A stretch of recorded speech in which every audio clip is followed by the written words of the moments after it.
Olá, queridos, eu sou o pastor Paulo Roberto com 5 minutos de café, palavra e oração com o tema da semana, como alcançar as bênçãos do Senhor.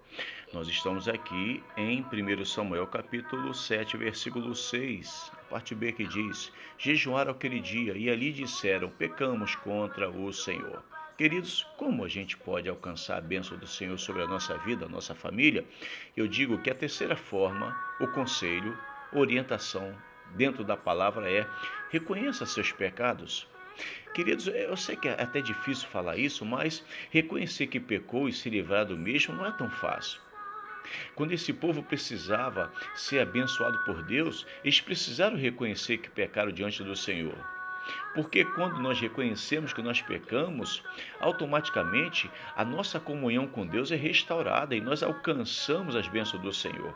Quando nós olhamos aqui em 1 João, do capítulo 1, versículo 9, diz: se confessarmos os nossos pecados, Ele é fiel e justo para nos perdoar os pecados e nos purificar de toda injustiça. Você consegue entender o que seja isso? Se confessarmos os nossos pecados, o que é confessar?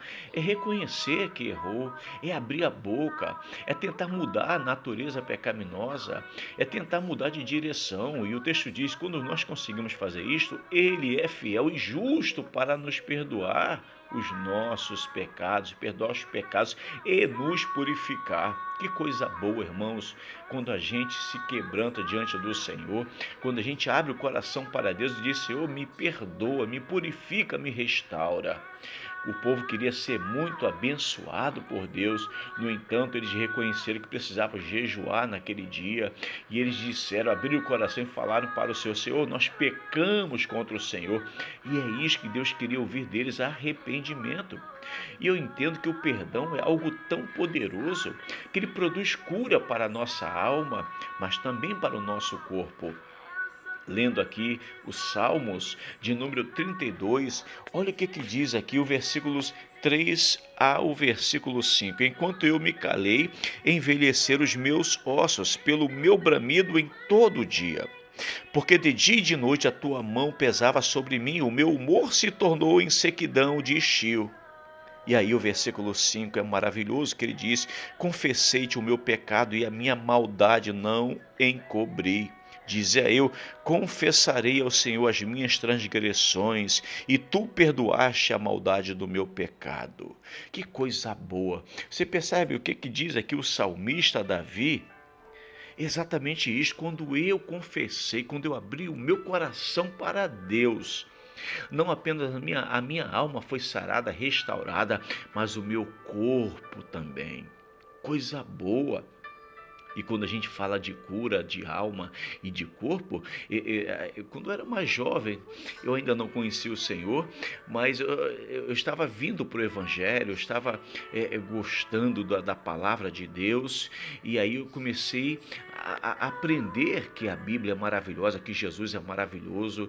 E eu lembro que nesse período que eu estava caminhando ali ainda, buscando conhecer a Deus, eu tive um certo desentendimento com um colega. E esse colega, nós tirávamos serviço juntos. Mas eu não queria entrar na escala de serviço com ele mais, porque eu não queria muito assunto com ele, eu não queria muito mais proximidade com ele. Mas eu lembrei de uma coisa: esse colega era cristão, era servo de Deus. Mas mesmo assim, eu não queria ter conversa com ele, não queria assunto mais com ele. Mas teve uma vez que nós fomos escalados para estarmos juntos, tirando serviço juntos. E exatamente naquele dia, eu tive uma dor na coluna muito forte. Eu não tinha problema de coluna, mas eu estava com a coluna doendo, não entendia porquê, eu não conseguia nem ficar de pé. Mas nós dois estávamos no serviço. E eu tinha que segurar o armamento, ele também com o armamento dele. Então eu percebi que ia ser um dia muito complicado. Como eu conseguiria atravessar aquele dia inteiro e chegar no outro dia ainda, segurando o peso daquele armamento, aquilo tudo, com aquela dor forte que eu não conseguia ficar nem de pé. Então eu lembrei que ele era crente. E aí eu chamei ele pelo nome e disse: pô, cara, a gente não está se falando, a gente se aborreceu e eu não queria nem mais falar contigo, mas eu entendo que eu preciso te pedir perdão, você me perdoa? E ele disse: claro que eu te perdoo. E eu falei: pô, cara, já que você me perdoa, você pode fazer uma oração por mim, porque eu estou com muitas dores, não consigo nem ficar em pé. E assim que aquele irmão fez um clamor, levantou um clamor por mim, na mesma hora eu fiquei curado e nunca mais, eu era adolescente, era jovem e nunca mais eu tive problema na coluna. Você percebe que o perdão não só cura a alma, mas também o corpo. Você precisa ir pedir perdão para ser curado de ambas as formas ou partes? Vamos orar. Pai, em nome de Jesus, que a tua filha, teu filho, se por acaso precisa pedir perdão ao Senhor ou alguém, que ela possa se encorajar e fazer isto hoje para ser sarado em nome de Jesus. Amém. Querida, querido, se esta mensagem falou seu coração, curta, comente, compartilhe. Se você não for inscrito, se inscreva no canal. Até amanhã, se Deus permitir.